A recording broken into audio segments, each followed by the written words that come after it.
আসসালামু আলাইকুম। প্রিয় দিনী ভাই ও বোনেরা, দীর্ঘদিন অপেক্ষার প্রহর গোনার পরে এক বোনের দোয়া কবুল হলো। কিন্তু কিভাবে হলো, কোন আমল করে হলো, তা নিয়েই আজকের ভিডিওটি দেখে আপনারা অনুপ্রাণিত ও উপকৃত হতে পারবেন ইনশাআল্লাহ। দিনের পর দিন ক্যালেন্ডারের পাতা উল্টেছে, কিন্তু প্রতিটা সকালই আসতো এক বুক হতাশা নিয়ে। বোনটির জীবন যেন এক নিমিষেই সব রং হারিয়ে গিয়েছিল। তার জীবনের সবচেয়ে কাছের, সবচেয়ে ভরসার মানুষটি কোনো এক অনাকাঙ্ক্ষিত বিবাদে ও ভুল বোঝাবুঝিতে বহু দূরে চলে গিয়েছিল। যোগাযোগ বন্ধ, ফিরে আসারও সব রাস্তা বন্ধ, যেন একে একে সব বন্ধ হয়ে গিয়েছিল। আশেপাশের মানুষ যখন হাল ছেড়ে দিতে বলেছিল, বোনটির মনে এক অলৌকিক আশা জেগেছিল। দুনিয়ার সব রাস্তা বন্ধ হয়ে গেলেও আসমানের মালিকের রাস্তা কখনো বন্ধ হয় না। অশ্রু ভেজা নিঃশব্দ প্রহর, যখন শহরের সমস্ত আলো নিভে যেত, চারপাশ নিস্তব্ধ হয়ে আসতো, ঠিক তখনই শুরু হতো তার আসল লড়াই।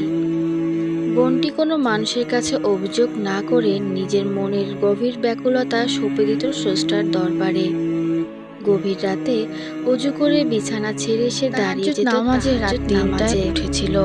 উত্তম রূপে উজু করে সুন্দর একটা জামা পরে চুলটা আঁচড়ে একটু সুগন্ধি ব্যবহার করে নিয়েছিল।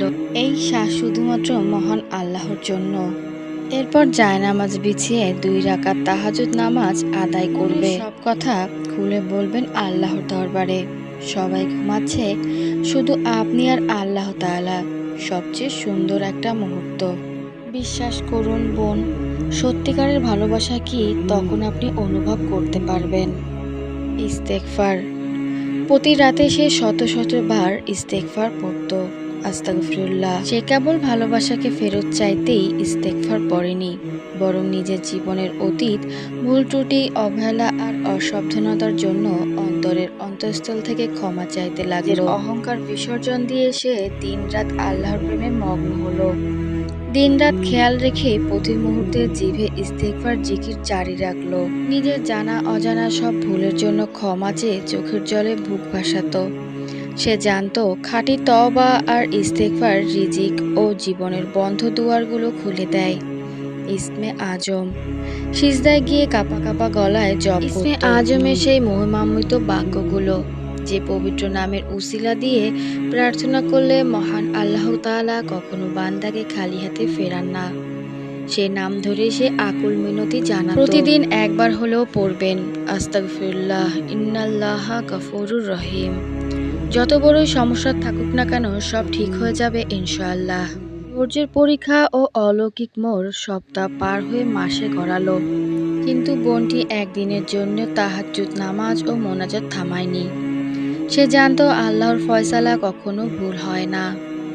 আর সত্যি একদিন সেই অলৌকিক মুহূর্তটি এলো।